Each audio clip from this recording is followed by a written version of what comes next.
tengo el honor, además me han dicho si podía presentar al conferenciante, ¿no? Y la verdad es que Luis Joyanes es impresentable. Perdón, Luis, impresentable porque si tuviera que presentarlo, acapararía todo el tiempo de la ponencia diciendo todo lo que... No, yo me bajo, todo lo que tendría que decir de Luis, ¿no?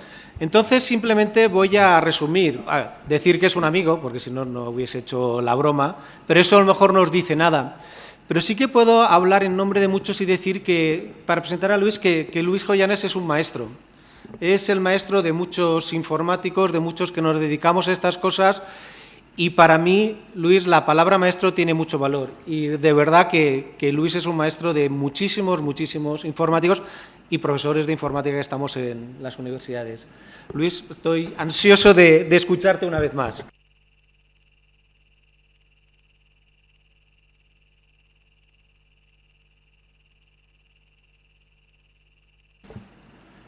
Y voy a apuntarlo para que no se me olvide. Bien, muchas gracias, Faraón y amigos que me he encontrado aquí. En primer lugar, decirles que para mí es un honor estar en este foro, recordar mis viejos tiempos cuando pasaba por aquí por la Facultad de Informática y nada más que decirles como se suele hacer en las tesis doctorales. Ayer estaba yo en un tribunal de tesis doctoral en la Complutense. Cuando habla uno al último, pues ya casi todo se ha dicho o casi todas las preguntas se han realizado, ¿no? Entonces, en este caso, pues casi es lo mismo. Lo único es que trataré de sintetizar y centrarme en aquellos puntos de las reflexiones finales a las que yo me quería dedicar.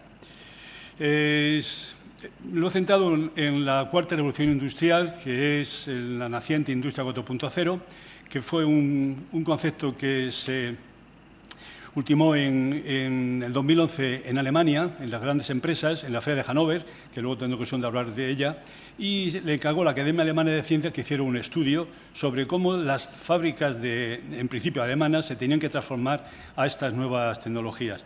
Ese informe se publicó en 2013 y realmente el impacto grande de Industria 4.0 y de la Cuarta Revolución Industrial se ha producido cuando el año pasado, en enero, el World Economic Forum, que como todos sabéis es la voz donde todo el mundo, digamos, se fija, pues planteó la Cuarta Revolución Industrial.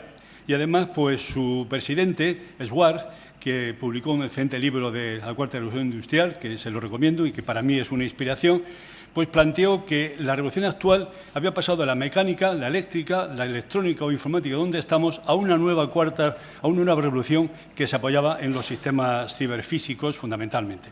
Esos sistemas ciberfísicos tenían unos pilares, ¿cuáles? El Internet de las cosas, fundamentalmente, Big Data, que ya hemos hablado aquí, y naturalmente todo lo que son los elementos inteligentes.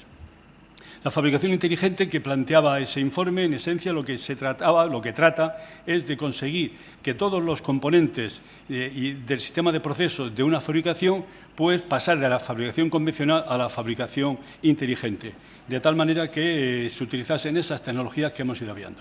En esencia, la industria 4.0 es como cualquier otra industria, pero con la palabra inteligente. Es decir, yo tengo unas infraestructuras determinadas, evidentemente tengo un marco jurídico y, por supuesto, necesito hacer una inversión. Y eso que necesita una capacitación profesional, como el caso donde nos encontramos. Bien, pues ese ecosistema primero que trataremos, que esta es una reflexión de lo que ya hizo la industria 4.0, se apoyaba esencialmente en ¿qué? Bueno, pues lo que hemos visto anteriormente, la hiperconectividad, que ya se ha comentado aquí, todo el tema relativo al Internet de las cosas y se tomaba ¿qué? Pues la avalancha de datos que procedían de Big Data. Pero le dedicaba un aspecto importante y vital a los servicios de la nube, como aquí se ha podido hablar, y aparecía una nueva innovación, que no es innovación, porque aquí en esta casa ya hace mucho tiempo que se debe estar haciendo en industriales lo mismo, las impresoras 3D, pero que por razones X pues habían comenzado a tomar impacto. En esencia, la industria 4.0 no es más que una integración de las tecnologías de la información y las tecnologías operacionales apoyados esencialmente en ¿qué? En el Internet de las cosas. Esa es la idea clave. A mí me gusta, cuando hablo de los pilares de la industria 4.0, ceñirme siempre a las consultoras. Y entonces, en este caso, la BCG de Boston Consulting Group, pues este esquema de infografía a mí me gusta porque toca casi todos los puntos que ya muchos han hablado aquí. Obviaré algunos de los que ya se han comentado y simplemente pues insistir en los robots autónomos, que ya también se ha comentado, el impacto de la nube, la ciberseguridad, la fabricación industrial y, sobre todo, la realidad aumentada, que ya adelanto, me figuro que lo sabréis, que ayer y antes de ayer se presentó en Las Vegas, en Estados Unidos, bueno, en San Francisco, se presentó, digamos, el último foro de Facebook, el F8. Y ahí que dijo el señor Zuckerberg, uno de mis seguidores, perdón, no, yo soy de sus seguidores, me he equivocado, de las personas a las que más admiro actualmente, el Zuckerberg, pues dijo que la realidad aumentada la íbamos a meter en los bots y los chatbots a través de los teléfonos inteligentes. Eso lo dijo ayer y antes de ayer. Bien, por tanto, ¿qué es lo que pretende? Meter realidad aumentada y realidad virtual. Bueno, hay que añadirle algunas tecnologías, como son las tecnologías ponibles o vestibles y los drones, que no entraban en ese informe. En esencia, vamos a este camino, que ya también se ha comentado, tecnologías ponibles, en las que estaremos rodeados de sensores y máquinas inteligentes, en todos ellos. El año pasado, sobre mayo o junio, Siemens, cuya presidenta no la conozco, pero la admiro, Rosa García, presentaron un informe que le llamaron España 4.0, el reto de la transformación digital de la economía, que yo menciono bastantes veces aquí en España y sobre todo cuando viajo a América. ¿Qué es lo que planteaba ese informe? Pues decía que la transformación digital de la que estamos hablando, efectivamente, es una revolución tecnológica, es una oportunidad y, sobre todo, es un reto que debemos abordar conjuntamente. Es decir, ¿con qué? Colaboración público-privada. Ese es el elemento clave. Bien, daba una definición de transformación digital que venía a ser este resumen que yo un poco les comento aquí. Es la conexión integral de las distintas áreas de la economía y el modo en que los actores de cada sector se adaptan a las nuevas condiciones de esa economía digital. Pero planteaba un ecosistema, y ese ecosistema es muy parecido a lo que hizo Alemania. El ecosistema tiene un eje común, que es cloud computing, que es la nube, y que tiene, por un lado, el Internet de las cosas, y por otro lado, la ciberseguridad, que no ha salido aquí, pero que yo comentaré algo, si me lo permite el tiempo, y si no, pues en los ruegos y preguntas. ¿Qué ocurría? Bueno, pues que necesitamos un proceso automatizado un control automatizado de procesos. ¿Y en qué se va a apoyar? Naturalmente en los sensores. Y luego, pues todos los elementos de la producción tecnológica, desde la impresión o fabricación flexible, la fabricación aditiva, hasta la nanotecnología o los sistemas ciberfísicos. Pero claro, todo eso se apoya ¿en qué? En unos grandes volúmenes de datos, en Big Data. Y todo eso procedente de muchas fuentes. Y naturalmente, lo que ha aparecido nuevo, que son los vehículos autónomos. Y todo tiene una base, ¿cuál es? Las ciudades y edificios inteligentes con las redes eléctricas inteligentes. Las palancas de la industria 4.0 que planteó Siemens son estas cuatro que pongo aquí, que son, por un lado, la información digital, por otro lado, la automatización, por otro lado, la conectividad o interconectividad que da a ese mundo ubicuo, que creo que Enrique lo planteaba en la primera conferencia, y el acceso digital al cliente, que yo, como hombre de informática y en mis orígenes físico o militar, pues me he ido aprendiendo que era eso de la experiencia del cliente y del usuario. Ya he visto que aquí ha salido continuamente y que lo volveremos a comentar. Bien, este es el mismo esquema que he comentado ahí, donde plantean las facilitadoras, que aquí también se ha planteado bastante, y las propuestas que Siemens aportaba a la visión. Pero como viajo con relativa frecuencia a América y siempre estoy, digamos, inspirado un poco por lo que veo allí, pues recientemente, en una estancia que he estado en México, pues conocí a esta persona, a esta profesora, y coincidió que me he confundido, es la siguiente. Para hablar de transformación digital de definición, empecé a consultar artículos y me encontré con esta definición, este artículo que se ha publicado recientemente, son profesores españoles, en los que da una definición sencillita. Transformación digital es el proceso del cambio tecnológico organizativo inducido en las instituciones educativas por el desarrollo de las tecnologías digitales. Así de simple. Bueno, el modelo que estas profesores presentaban en esta revista es lo que todos conocemos. Hay un gobierno de la transformación digital de la universidad que está apoyado en que hay una serie de pilares, desde la ciudad universitaria, donde estamos ahora aquí viviendo, hasta la comunicación, pasando evidentemente por la investigación o las infraestructuras. Esto es lo que me he adelantado. Decía que tuve la suerte de conocer a esta profesora, que es de LEGADE. LEGADE es la Escuela de Negocios de Tecnología de Monterrey, como ustedes saben, es la referencia a nivel americano. Y lo que ella planteaba como profesora era que efectivamente la transformación digital está cambiando la forma de hacer negocios, pero es responsabilidad de las universidades promover la innovación y el emprendimiento para transformar la sociedad y transformar la economía en lo manido economía digital. Bien, pues todo gira ahora en torno a los datos. Entonces, como muchas cosas, ya he dicho anteriormente, pues, como una buena tesis doctoral ya se ha comentado, en aquellas que vea que son comunes, porque he estado tomando nota de todo, pues a lo mejor lo paso por alto.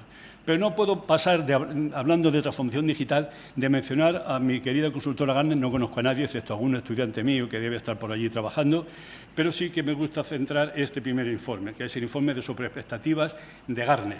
Ese informe que se publica cada año, en 2015, si se dan cuenta, espero que se pueda ver bien, pues la curva de expectativas, las tecnologías que estaban llegando ya a la industria o a la sociedad, pues eran los vehículos autónomos, el Internet de las cosas, el reconocimiento de voz, el aprendizaje automático, las tecnologías, las criptomonedas que hemos comentado, y que la realidad aumentada comenzaba, digamos, y la realidad virtual comenzaban ya a estar en la Tierra. Pero, sin embargo, la del siguiente, fíjense que, curiosamente, Enrique y yo, además, nos acabamos de conocer, no sabíamos que íbamos a hablar cada uno de ellos, pero los dos estamos de acuerdo en terminar nuestra conferencia con blockchain, la cadena de bloques. Gartner, ya en el último informe, ya prevé que blockchain, que está a la izquierda, ya va a ser una tecnología disruptiva y que se va a unir ¿con qué? Con el aprendizaje automático, también Enrique lo ha planteado, los vehículos autónomos y, por supuesto, todo lo que se refiere a inteligencia artificial. Y, naturalmente, realidad virtual y realidad aumentada comenzaban a convivir. Eso es lo que decía Gartner. Gartner también, otro informe que a mí me gusta siempre mencionar, son las estrategias tecnológicas para el año siguiente, eso lo suele publicar en octubre, y para los siguientes 3-5 años. Y, en mi opinión de humilde profesor, yo veo que lo que dice Gartner casi siempre se cumple, excepto que en la mesa redonda, después las preguntas, pues no estamos de acuerdo. En esencia, ¿cuáles son las tecnologías de Gartner? Bueno, inteligencia artificial, aquí hay grandes expertos en esta casa, los objetos inteligentes y las aplicaciones inteligentes, Enrique ya también ha hablado de bots y chatbots, por tanto los pasaré, y blockchain como fundamento tecnológico de Bitcoin. Pero hay un punto que no ha surgido y que yo lo quiero comentar aquí, y son los gemelos digitales. A mí, al principio, cuando escuché esa palabra Digital Twin de Gartner, pues me quedé sorprendido. ¡Cielos! ¿Y eso qué es? Bueno, pues la verdad es que junto con blockchain parece que va a ser el futuro de la industria que nos viene.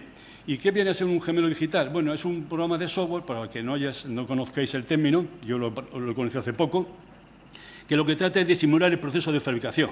De tal manera que en el proceso de fabricación, si hay un producto determinado, el producto determinado puede tener problemas, ¿no? Como sucede en cualquier situación. El gemelo digital, que es un software, va detectando cómo funciona ese proceso en la fabricación. Y cuando hay algún problemita, ¿qué hace? Automáticamente se realimenta, se transforma y manda, digamos, la información a los canales de producción. Al estilo de lo que nos sucede cuando tenemos los GPS. Vosotros sabéis, yo por ejemplo utilizo el GPS y prácticamente al final lo utilizo nada más que para el final. ¿Qué ocurre? Pues que yo doy el GPS, me da una ruta, pero no me gusta y la cambio. ¿Y qué pasa? Pues que el GPS tarda un cierto tiempo en adaptarse a mi nueva situación. Eso es un gemelo digital. Es decir, yo he cambiado la ruta, no me gusta, pero el gemelo digital tarda unos minutos o unos instantes, dependiendo. Si tienes un buen BMW, no lo tienes, tienes un modesto, digamos, coche nacional, pues entonces a lo mejor tarda un poquito más. Pero al final se adapta a lo que tú haces. Ese gemelo digital es una de las grandes tecnologías. Bien, la semana que viene tenemos Hannover, la feria que digamos, impacta a nivel mundial y que todo el mundo sigue. Las tendencias tecnológicas que las podéis sacar, porque esto está sacado este fin de semana, lo he sacado ahí, me voy a centrar más que nada en estos tres aspectos, lo que dice Hannover. Hannover dice que si una empresa o una industria es convencional o fabricación convencional y quiere convertirse en una fabricación inteligente, tiene que tener 4 ingredientes. Uno, la automatización innovadora, primer punto. Segundo, debe tener todo lo que se refiere a la inteligencia artificial. Tercero, debe tener los cobos y debe tener los gemelos digitales. Esa es lo que dice. Y claro, lo vamos a ver la semana que viene porque va a haber presentaciones. Efectivamente, si navegáis, como yo navegué para presentar la conferencia, navegáis por el sitio, pues veréis que esencialmente allí abajo a vuestra derecha aparece que la factoría, los ingredientes de la factoría 4.0, ¿qué son? Dice, los gemelos digitales, los cobots y la inteligencia artificial. Y los cobots son robots colaborativos, como evidentemente conocemos. Bueno, pues esos robots colaborativos, en esencia, están comenzando a sustituir a muchos seres, a muchos empleados, a muchos seres humanos. ¿Qué pasa? pues que aparecerá, terminaré, espero que ajustándome al tiempo y si no en la mesa, en el debate, pues los robots colaborativos están sustituyendo a tareas repetitivas fundamentalmente. Están evitando trabajos peligrosos, monótonos, sucios. Pero claro, ¿qué pasa? Pues que esa cobótica que están haciendo se está apoyando en esos robots colaborativos, que son robots humanoides, pero dotados de la inteligencia artificial actual, que los que son de aquí de inteligencia artificial, mi amigo Faraón sabe que el éxito reside no solamente en el aprendizaje automático, sino sobre todo en el aprendizaje profundo, el que trae las redes neuronales artificiales y el lenguaje de procesamiento natural. Bueno, pues eso nos ha llevado ¿a qué? A lo que yo llamo, no yo, lo he leído de Garnes, la inteligencia artificial aplicada. ¿Y qué nos encontramos? Con los bots y chatbots, que todos conocéis, y que evidentemente son esos programas automáticos que se apoyan ¿en qué? En algoritmos de aprendizaje automático. Este es un esquema que, como Perú es otro de los países del que yo tanto quiero, pues me encontré de esa empresa, que también los conozco, de una especie de infografía en la que plantea, a nivel de Perú, cómo iba transformándose la inteligencia, o sea, los procesos de producción en la inteligencia artificial. Y fijaros que quiero destacar nada más que BMW y quiero destacar pues, todo el tema que conocemos de los sistemas de V. Los que conozcan un BMW, o digamos, ayer tenía ocasión de ver a un profesor de tribunal que tiene un BMW, sabe que BMW y Apple han hecho un acuerdo reciente hace unos meses. Y entonces tú entras un BMW nuevo, el que lo tenga lo sabe, y su iPhone se conecta automáticamente como si fuera un teléfono normal, cuando nos conectamos a través de Bluetooth, pero con una diferencia, que tiras el teléfono tranquilamente y te pones a hablar con el Siri en cualquier sitio que vas. Y estás hablando con Siri y BMW. ¿Qué pasa? Pues que evidentemente esos asistentes virtuales, de los que hay muchos, voy a recordar nada más que Google Assistant y sobre todo Alexa, que ha tenido un éxito impresionante, yo no me lo figuraba, bueno, viniendo de Amazon, Alexa de Amazon, pues está consiguiendo que ese altavoz se meta en todas las partes del mundo. Yo el otro día en un hotel donde me alojaron pensé que tenía una Alexa, pero luego era muy parecido. O sea, no era, yo creía que era efectivamente en la habitación del hotel, pero no, desgraciadamente no pude probarlo. Bueno, pues esa cantidad de asistentes virtuales está llegando ahora a las empresas. Me parece que ha sido Enrique el que ha comentado la plataforma Slack. La plataforma Slack, la plataforma Kik, la plataforma Telegram son una serie de plataformas que permiten a los jóvenes desarrolladores que salen de estas universidades hacer sus propias aplicaciones a través de las APIs que le están dejando libre. ¿Para qué? Para que las empresas tengan sus propios chatbots, no tener que estar dependiendo del Cortana o del Siri de Apple. Y hoy día pues, es tanto que Samsung, pues hace unos días, al final de mes, como os pongo ahí, ha presentado su nuevo asistente con una peculiaridad. ¿Cuál? La peculiaridad que tiene es que se va a poder conectar a todos los electrodomésticos de Samsung si tienen éxito. Eso significa que ya el electrodoméstico inteligente ya será una realidad a través del chatbot inteligente, el Bixby de Samsung. Y comentar, puesto que estamos en un ambiente universitario académico, que Google ha comprado esa plataforma de Kaggle, o de Kaggle, como queramos llamarle. Esa es una plataforma que, si de aquí lo conoceréis, es la plataforma mayor de científicos de datos del mundo, de analistas de datos. Hablan de 500.000. ¿Y por qué compra Google esa plataforma que son científicos? Es una asociación cultural. Pues porque está comprando el talento de esas personas. Yo estoy convencido de que Google se porta bien y respetará todo lo que hacen estos señores allí. Pero quiero traer aquí un caso que me dejó impresionado, pues en el viaje, además coincidió, en el viaje hacia México, mi último viaje, y fue la noticia de abajo. La noticia de abajo me dejó súper sorprendido, y fue, bueno, no sorprendido, sino que me dejó alegre. Y decía la noticia, que también salió en la prensa española, que en Londres un niño de 4 años, con su hermano gemelito, o más pequeño, había salvado a su mamá de un gran accidente. ¿Y qué había sucedido en la noticia cuando me la leí completa?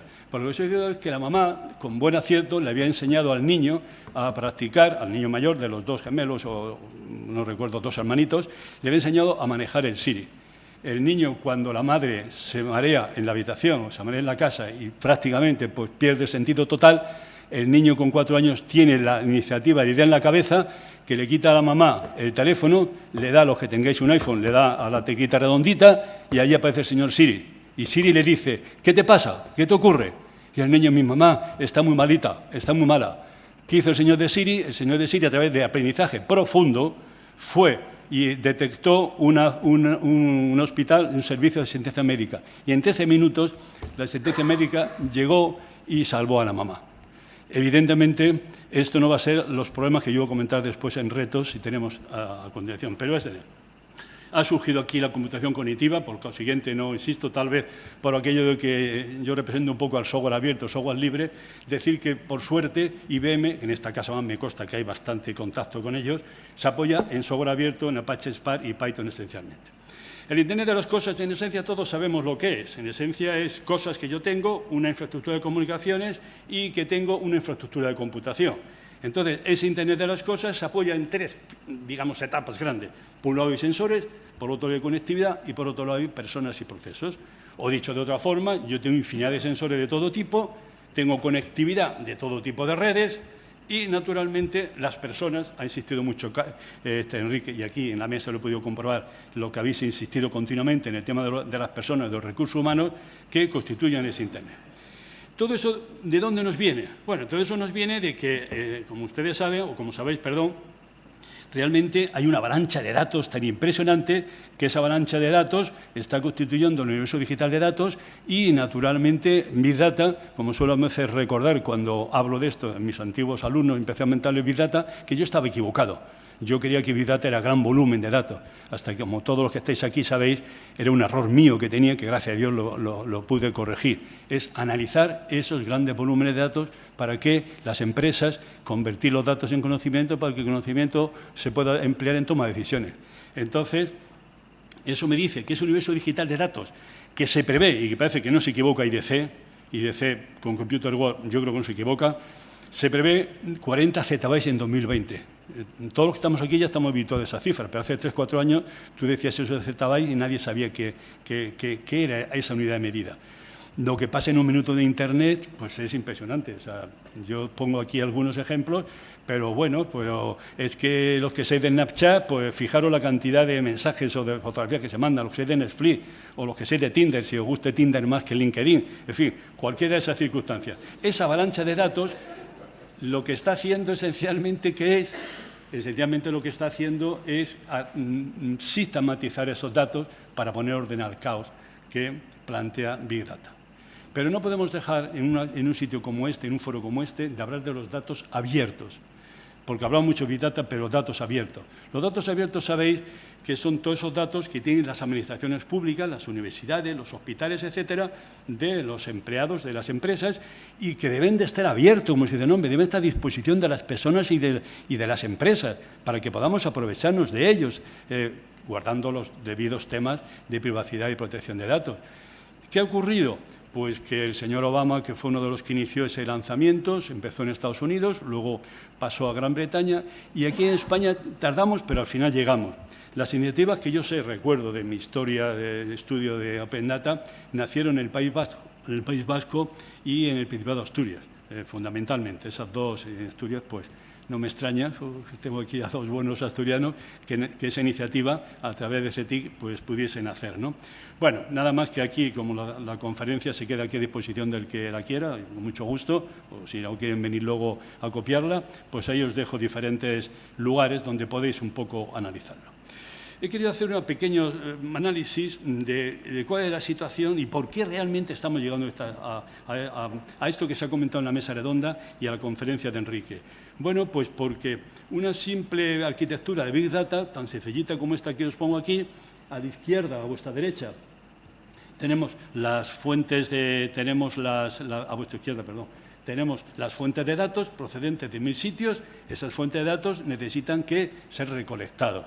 Y entonces, lo que seáis de almacenamiento de datos warehouse, pues recordáis, ¿no?, la famosa tecnología o etapa de ETL, ¿no?, extraer, transformar y cargar. Cuando yo recolecto esos datos, que proceden de muchísimas fuentes, naturalmente, ¿qué tengo que hacer? Almacenarlos.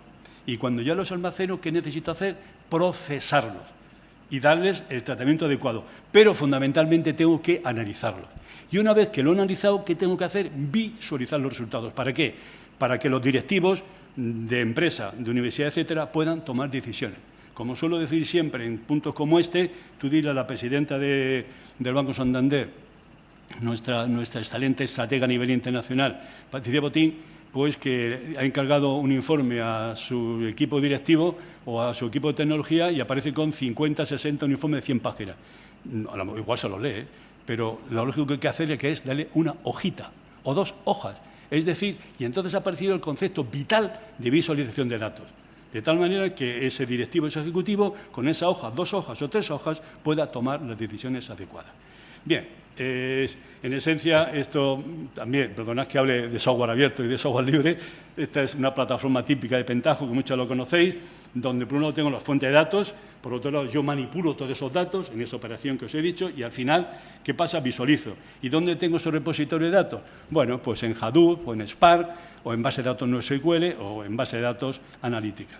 Este es el mismo ejemplo de una empresa que yo sigo mucho, Datalytics, donde bueno, pues hay un pequeño resumen de cuáles son las herramientas más utilizadas en esos temas. Y la analítica entonces de Big Data, bueno, dependiendo de la fuente de la que te nutras, o tendrá 3 tipos de analítica o tiene 4. En este caso he preferido optar por la de 4.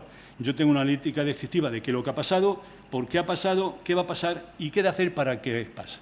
Bueno, traigo aquí un caso personal, como antes me parece que se ha comentado, no sé si lo oí alguien, que a mí me deja siempre impactado.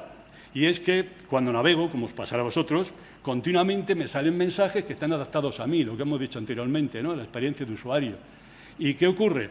Bueno, estos son pantallazos que yo he sacado navegar por donde navegue, y esto se refiere al año pasado. ¿Qué sucedía? Que Iberia, continuamente, de modo continuo y martillándome, me sacaba siempre publicidad recomendándome vuelos de avión. Yo viajo prácticamente siempre en Iberia y estas ciudades son ciudades en las que yo el año pasado tenía previsto asistir. Además, tengo una cuenta de Gmail que es la que utilizo siempre. ¿Qué pasa? Que los señores de Google y los señores de Internet saben perfectamente mi comportamiento de usuario y saben que yo voy a ir allá. Por ejemplo, esto ha sido reciente. Yo estuve en México yo el 24 o 25 de marzo. Y ya todos los mensajes, entrase por donde entrase, que me salían, que eran, pues fijaros, México DF, Bogotá, Barranquilla, La Habana, Ciudad de Panamá, etcétera, etcétera. Eso es lo que me he sacado. Son ciudades donde he estado, o si Dios quiere, estaré en los próximos meses. Ciudad de Panamá, por ejemplo, pues ¿cómo han sabido que esté en la Ciudad de Panamá? Si quien me llama es un doctorado mío y me llama siempre por WhatsApp, casi nunca me escribe nada. Bueno, pues efectivamente, poquito me escribe, pero a través de WhatsApp, los señores de analítica de datos saben que yo voy a ir a Panamá probablemente en recientes semanas o meses, porque soy el asesor internacional de la Universidad Tecnológica de Panamá. Entonces, ¿y cómo lo ha sabido? Bueno, pues ese es un ejemplo que quiero mostrarles de la analítica predictiva. Y naturalmente, un tema que no ha surgido, pero que yo debo dedicarle, no me queda más remedio, porque la transformación digital lo exige, es el tema de la ciberseguridad. Las tecnologías posibilitadoras o facilitadoras de la ciberseguridad son las que hemos hablado durante toda la mañana, las que traen la transformación digital. Ciberseguridad es una gran oportunidad y trae muchísimas inversiones, pero claro, también trae muchos riesgos que luego vamos a comentar. Y la ciberseguridad industrial es un elemento clave. No podemos pensar en industrias sin tener resuelta la ciberseguridad industrial, sin tener resuelta en la protección de las infraestructuras críticas de un país. Por eso, ciberseguridad está afectando a las Fuerzas Armadas y a las Fuerzas. Tuve la suerte en su tiempo, y sigo un poco en contacto con ellos, de realizar unos trabajos de investigación para el Ministerio de Defensa, y su preocupación de hace bastante tiempo, y donde más aprendo de ciberseguridad es cuando me junto con ellos, básicamente. Bueno, y ya para esta segunda parte, y disculpar que mire continuamente, pero no me quiero pasar ni un minuto para que mi amigo Farrar no me regañe, pues la ciencia de datos. Estamos, evidentemente, en una situación, digamos, donde la extracción de esa gran cantidad de volumen de datos tenemos que tomar decisiones eficaces. ¿Qué ocurre? Bueno, este es el diagrama de Venn típico de lo que es la disciplina de ciencia de datos, que es una disciplina multidisciplinar, valga la redundancia. Se apoya en informática, se apoya en matemática y estadística y se apoya en dominio del conocimiento. Eso ha dado lugar a que ciencia de datos hoy día se aplica en todos sitios y muchísimas universidades ya tienen maestrías, por suerte, hasta hace 3 años o 4, siempre en mi libro de Big Data, siempre hablo del caso de ITAM de México, que es un instituto tecnológico que fue el primero, yo creo que a nivel mundial, en habla española, que puso la maestría de ciencia de datos. Hoy, por suerte, ya hay muchas universidades españolas que tienen y, por tanto, las aplicaciones son infinitas. Pero claro, ¿qué pasa? Que ha nacido una nueva figura, ha salido aquí el científico de datos. Es una de las profesiones más demandadas en la actualidad. Tuvo su éxito porque la revista Harvard Business Review, que todos la conocéis de sobra, la número 1 en el mundo a nivel de economía y empresa, pues publicó ese artículo que siempre que lo saco a colación pues da lugar a risas, ¿no? El científico de datos, la posición más sexy del siglo XXI. El artículo era vital. Yo, gracias a Dios, lo tengo reservado, aunque es fácil encontrarlo. ¿Y qué ocurre? Pues que los dos señores que escribieron, que son Tony Stewart, que fue del que yo aprendí bastante de gestión de conocimiento, y Levy, pues, casualidad de la vida, el señor presidente de Estados Unidos nombró en 2015, a principios de 2015, un científico de datos de Estados Unidos, y a quien nombró, como no podía ser otra cosa, a Petit. Es decir, de los dos coautores del artículo de el sexo de la nueva profesión, pues nombró a esta persona. Pero claro, el científico de datos no solamente necesita esos conocimientos expertos de matemáticas, de estadística, de informática, etcétera, tiene que tener habilidades sociales y tiene habilidades de negocio. Y ahí me junto a nuestro amigo Enrique en su primera conferencia y en la mesa redonda. Las habilidades tecnológicas, ahí lo dejo. Simplemente quiero incidir en qué. Fundamentalmente en el aprendizaje automático y sobre todo el aprendizaje profundo y los algoritmos, digamos, supervisados y no supervisados. Naturalmente, esa situación, ¿qué está sucediendo? Bueno, pues que están apareciendo nuevos roles profesionales. Aparte del científico de datos, están apareciendo pues desde el bibliotecario de datos hasta el periodista de datos, hasta el analista de datos, hasta el ingeniero de datos, o una de ellas que me ha hecho mucha gracia, que es ese gestor de datos o el archivista de datos. ¿Qué pasa? Pues que de todos esos roles profesionales que digamos, comentaremos y que todos somos conscientes, he destacado dos. Uno, el director de datos. Ese director de datos es el elemento de estrategia. Y voy a citar dos casos particulares. Uno es de Telefónica. Y además tengo la suerte de conocer por otros vínculos a la persona que dirige. ¿Qué pasa? Pues que el director de datos de Telefónica, digamos, reporta directamente al director de Telefónica, al director general. Pero es que el mes pasado los señores de BBVA nombraron a un director. Lo que pasa es que le llamaron el Head of Data, no le quisieron poner el mismo nombre. ¿Y cuál era la misión? Pues dirigir la estrategia de datos de las empresas. Y el otro que quiero comentar, por si alguno no lo conoce, es que con ocasión de la publicación de la nueva Ley de Protección de Datos el año pasado a nivel europeo, se creó la figura del DPO. ¿Y qué es DPO para los que no lo conozcáis? Bueno, es el delegado o el director de protección de datos de la empresa o de la organización. El año que viene, en mayo de 2008, que es cuando entre en vigor ya en todos los países el Reglamento General de Protección de Datos de la Unión Europea, todas las instituciones, entre ellas, por supuesto, las universidades, tenemos y tienen la obligación, y las empresas, de crear, de acuerdo con las características, la figura. Y será obligatorio. Por tanto, debemos de pensar que las empresas, dependiendo de su categoría, deberán de ir viendo ese reglamento de protección de datos para ver cuáles son las competencias para poner una persona adecuadamente. Y luego, por supuesto, pues ha aparecido también el director de transformación digital, el CTO, que en este caso pues coincide también con el director de tecnología. Los roles profesionales, lo mismo. Vos te voy a citar a Enrique. Nos habíamos conocido hoy. Ni él sabía mi presentación, ni yo la suya. Y coincidimos en mucho en las tecnologías. Él ha puesto el Growth Hacker. ¿Qué es ese Growth Hacker? Bueno, pues esa especie de responsable de reputación digital de la empresa y que es una mezcla de SEO, de Social Media Manager, de Community Manager, etcétera. Y claro, esos roles profesionales pues van desde los que ahí os pongo, de todo tipo, hasta los nuevos. Quiero destacar el hacker ético. El hacker ético es el consultor experto que trata de proteger a la empresa, para diferenciarlo del hacker, que es el maligno. Es también, parece ser, la segunda o tercera profesión más demandada por las empresas de tipo medio y de tipo grande. Y, naturalmente, toda la cuestión de gestión de robots colaborativos, desarrolladores, administradores y especialistas de la nube, expertos en impresoras 3D y fabricación aditiva.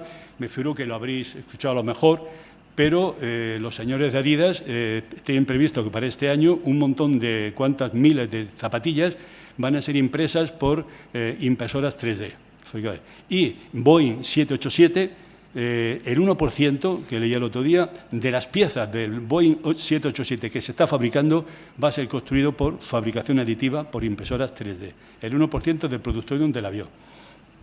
Y, por supuesto, los expertos en economía digital y en economía de colaboración. Y para terminar y ajustarme un poco al tiempo, todavía me quedan unos minutillos, os pido disculpas por este atropello, pues no podemos dejar de hablar de la privacidad de los datos, la seguridad y control de los datos. Este es un tema clave. Cuando nosotros hacemos, y me pongo, no soy empresario, pero si lo fuera, y me pongo a hacer relaciones con una empresa fuera de la Unión Europea, le tengo que pedir y le tengo que obligar a que debe de cumplir la normativa de protección de nuestro país y, por supuesto, de la Unión Europea. No queda otro remedio. Este es el reglamento, que ya os lo dejo aquí, por si alguno no lo conocía, de protección de datos, y entonces tenemos que plantearnos el tema de la ética en la nube. Tengo la suerte de formar parte de un grupo de investigación de filosofía, has oído aquí, digamos, en la mesa, me parece, filosofía de la Complutense, y esa es una mesa donde hace poco tuvimos que participar. Ética y política en la nube. Es decir, la inteligencia artificial, los robots humanoides, los cobots, están planteando con la expresión de Big Data unos desafíos éticos en el uso del robot y los límites en el caso de la inteligencia artificial y de los algoritmos. Entonces, en esa era, en la revolución de los algoritmos, naturalmente, pues está apareciendo, digamos, no solamente el concepto de algoritmos, sino a las tiendas de algoritmos. Es igual que lo que he dicho antes de Kage. Esas tiendas de algoritmos, las que yo más conozco, es Algoritmia, porque las otras que os pongo ahí están más centradas en temas de fondos económicos y de finanzas y tal. Y no. ¿Qué sucede? Pues que el talento de las universidades, el talento de las empresas, esos algoritmos, los que no tengan, evidentemente, derecho de propiedad, pueden subirse a esas tiendas. ¿Para qué? Para poder ser comercializados. Pero, claro, esos dilemas éticos es que cada día los tenemos. ¿Qué hacemos si nos fiamos del asesoramiento del algoritmo? ¿Se requiere una ética especial de los algoritmos, de los robots colaborativos? Evidentemente, el año pasado, el Foro Económico Mundial, a 1 de enero, que ya lo he comentado anteriormente, sacó un informe que se llamaba El futuro del trabajo, y ese futuro del trabajo venía a decir, que me refiero que todos lo habéis oído hablar más tarde o más temprano, de que se podían perder 7 millones de puestos de trabajo, normalmente en tareas repetitivas, por la difusión de la inteligencia artificial y de los robots, y que solamente se van a generar 2 millones. Yo realmente respeto esa opinión, pero creo que no va a suceder por lo que yo viajo y por lo que me muevo y lo que leo, ¿no? Pero bueno, ahí está, lo ha dicho el World Economic Forum, no lo ha dicho vuestro amigo Luis Joyanes. Entonces, esa pérdida de empleos, pues son tareas repetitivas y obsoletas. Entonces, ¿qué va a ocurrir? Pues los centros de llamada están en manos ya de los call centers. Perdón, los call centers están en manos de los robots virtuales y ya cada vez comienzan a tener esos robots virtuales. ¿Y los algoritmos? Bueno, ¿deben pagar impuestos los robots? Esa es una pregunta que también lo habréis visto en la prensa. Oiga, la Unión Europea es que hace unos meses ha abierto una comisión para tratar ese tema. ¿Va a sustituir al asesor por un robot? A mi querido vicerrector Víctor, que lo tengo que decir que es rectorado, pues en un momento determinado rectorado, digamos, por altos directivos. En los altos directivos que muchas empresas llevan a tener cobots ahí, ¿se va a hacer caso de lo que diga el cobot a ciencia cierta? Según la persona que voy a contar a continuación, dice que sí. Yo no estoy de acuerdo, pero no sé si conocéis este libro, si no os lo recomiendo, Homo Deus. Homo Deus es del autor de Sapiens. Sapiens ha vendido, por lo visto, más de 1 millón de ejemplares. Lo tenéis en cualquier librería. Yo el primero no lo compré. Quiero comprarlo algún día, pero no. Pero el segundo sí, pues ya he oído hablar. Y lo tengo como libro de cabecera. Es un libro hecho por esta persona, Noah Harari, es un israelita de unos 40 o 45 años, que está considerado como uno de los grandes cerebritos, junto con Jeremy Rifkin, a nivel mundial, sobre la sociedad que viene. Bueno, todo el libro no hace más que hablar de algoritmos. Todo el libro es un libro de ensayo, es fácil de leer, no tiene ninguna situación. Y fijaros lo que dice este buen hombre. Dice que el mundo va a cambiar radicalmente. ¿Gracias a qué? A los algoritmos. El Big Data y la inteligencia artificial. O sea, casi coincidencia. Y es gracioso porque dice que la ciencia converge en un dogma universal que afirma que los organismos, incluido el ser humano, no son más que algoritmos y que la vida es procesamiento de datos. Y le pregunta a un periodista, oiga, los algoritmos, usted dice que nos van a conocer mejor que nosotros mismos. ¿Tiene sentido entonces que dejemos en sus manos nuestro futuro? Y él contesta radicalmente en el libro, y además, si ponéis su nombre, veréis la cantidad de veces que sale en 1000 entrevistas, y dice, la respuesta de Harari es sí, es afirmativa. Bueno, yo esto lo dejo para el debate.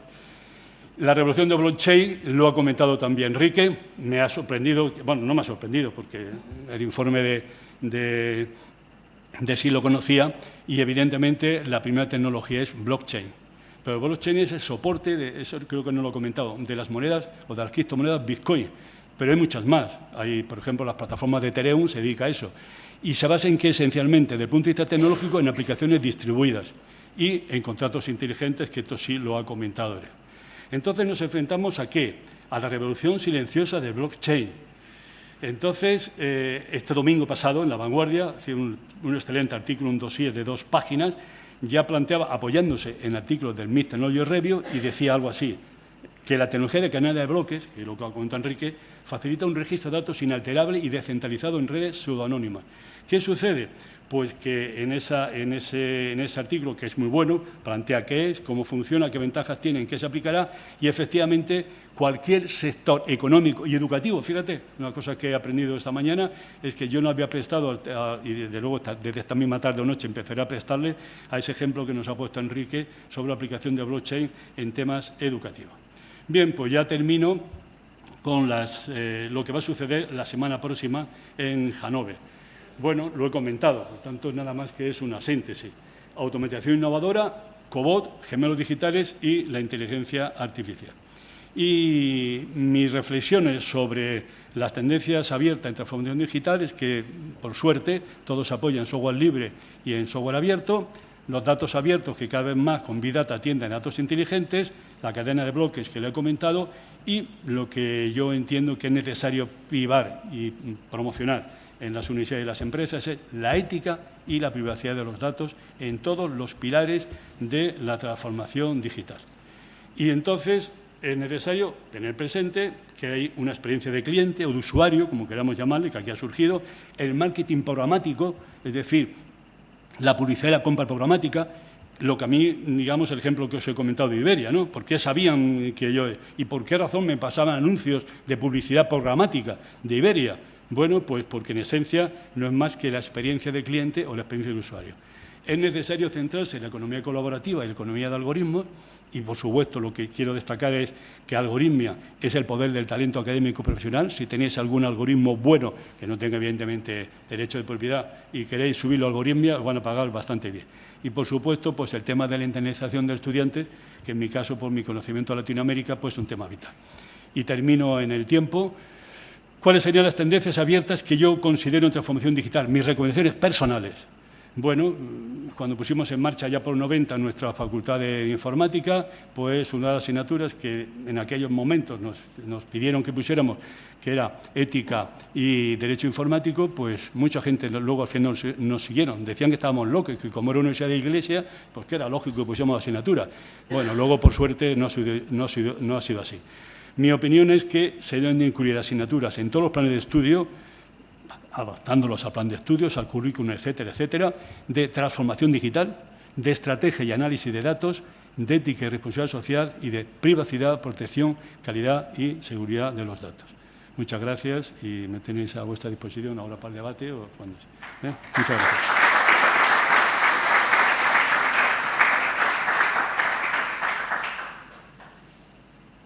¿Me quedo? Sí que unos minutos para preguntas.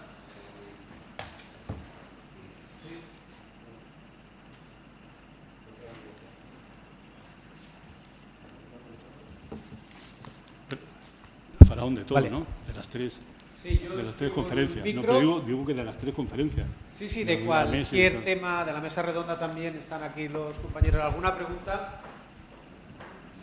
No os hemos pinchado lo suficiente, provocado.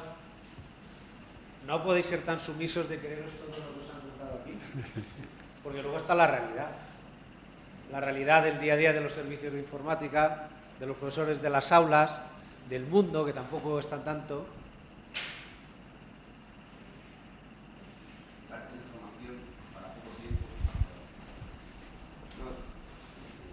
Entiendo que preguntas saldrían miles, porque es que es como las dos ponencias, ¿no? Da muchísima cancha a seguir hablando de esto y lo que estaba comentando ahora con Víctor es verdad, es que esto va cada vez más rápido.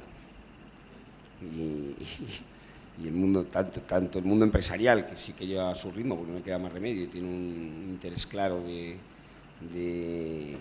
ánimo de lucro, apoyándose en tecnologías, pues la administración pública y entidades universitarias tienen que acelerar, ¿no?, para ir formando a todos sus alumnos, porque esto, insisto, va a una rapidez impresionante, ¿no? Al hilo de esta rapidez y de estos cambios tan disruptivos que hay, yo lo que estoy viendo cada vez con más frecuencia es que la brecha generacional cada vez se va abriendo más y estamos incluso dejando a gran parte de la población fuera de muchas partes de la sociedad, quiero decir.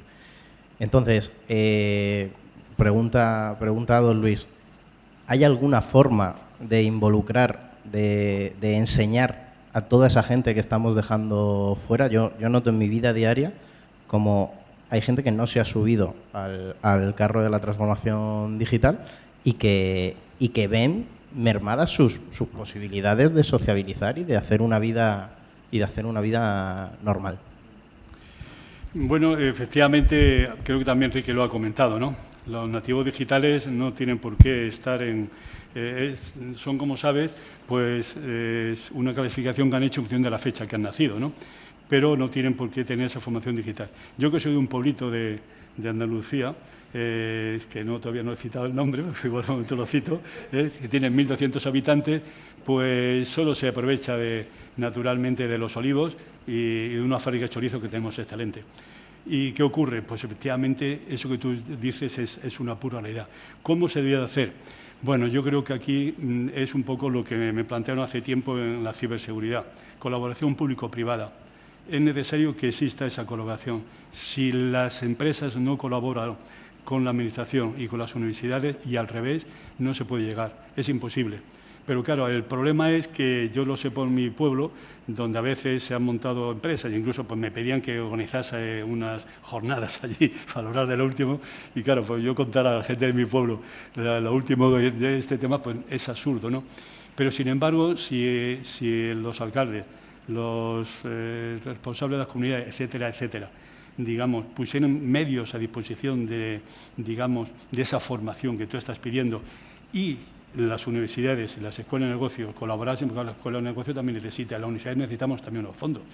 Entonces yo creo que la única respuesta que yo te puedo dar es la colaboración público-privada. Es decir, no hay otra posibilidad. Ni la universidad por su cuenta puede ir, ni la... ¿Y de dónde venden esos fondos? Bueno, pues yo entiendo que, aparte a nivel nacional, en España está una cosa llamada Unión Europea.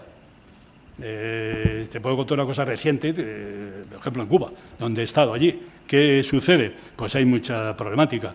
Pero ¿qué está haciendo muchas empresas españolas, entre ellas la fundación que tengo el honor de presidir? Bueno, pues que está apoyando, digamos, a la Universidad de La Habana, con unos proyectos que ¿de dónde van a salir los recursos de la Unión Europea? O sea, la fundación está proponiendo una serie de proyectos porque en este caso particular va a tratar de ayudar ¿y cómo lo va a hacer? La Unión Europea. Por tanto, y colaboración público-privada. Es decir, no había otra. Allí, por ejemplo, es la Fundación como ente privado y la Universidad de La Habana como ente público que están tratando de llegar a un acuerdo. Yo no sabía darte otra respuesta, porque además es que es así, es que yo lo vivo día a día. Creo que comentaban anteriormente lo de mi amigo de mi pueblo, que muy sorprendido, es una persona que vive nada más que de los olivos y de poquito, y que un día, hace unos meses, me escribió muy, muy contento para decirme que ya tenía WhatsApp con G. Luis, ya tengo WhatsApp. Bueno, pues le di la enhorabuena, pero... Ya has hablado de tu pueblo, que era lo... No, todavía no he dicho el nombre, eso lo digo en la comida. Yo te voy a hablar de lo que sé, de lo que no sé, no me gusta hablar, y mi mundo es el de los profesores, la innovación educativa, la tecnología. Si al final la brecha digital fuera jubilar a los mayores y es cuestión de edades, te diría que es cuestión de dinero, de tiempo, pero el problema no es eso. Doy clases a profesores en activo, en cursos de formación, a los alumnos del máster, a informáticos que quieren dedicarse a profesores y hacen el máster de secundaria, y al final es cuestión de actitud.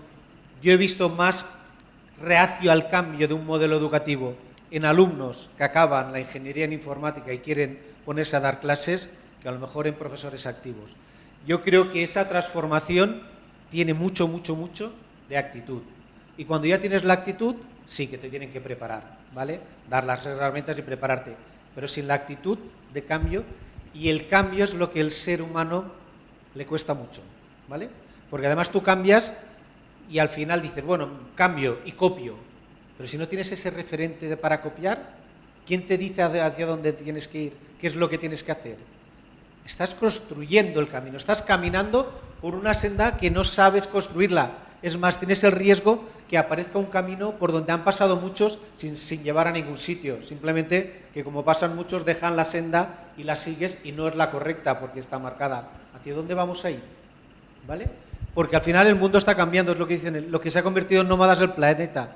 Lo que está claro es que no puedes quedarte parado, porque alrededor de ti ha cambiado. Cuando te giras, ostras, ya no sé. Yo es lo que digo, mi abuela llegó un momento que como no conocía los coches y podía sacar su silla a la puerta de su casa del pueblo y no la atropellaron en su vida, ¿vale? Si iba a la ciudad es cuando tenía que decir, oye, semáforos, coches, no sé qué. Pero ahora hasta el amigo del pueblo de Luis ya sabe manejar el WhatsApp, ¿vale? Ya tiene, porque si no queda desconectado de sus nietos, de sus amigos, de todo esto porque está cambiando. Pero estamos cambiando ¿hacia dónde? ¿Vale? ¿Hacia dónde estamos yendo?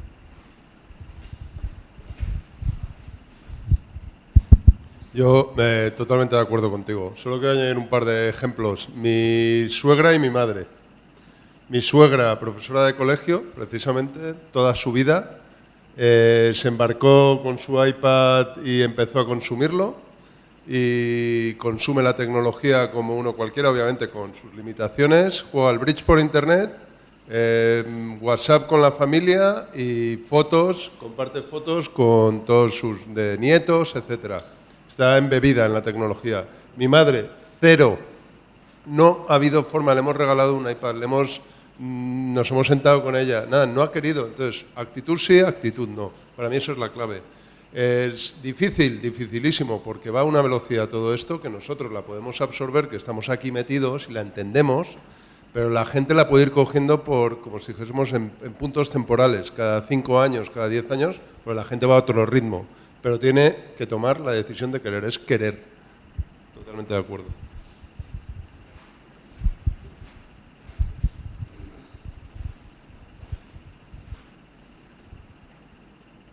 Bueno, pues si no hay más preguntas, yo creo que lo damos por finalizado, si os parece, y pasamos ahora a la zona de cóctel y ahí podemos charlar tranquilamente.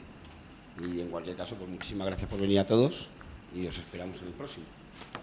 Gracias.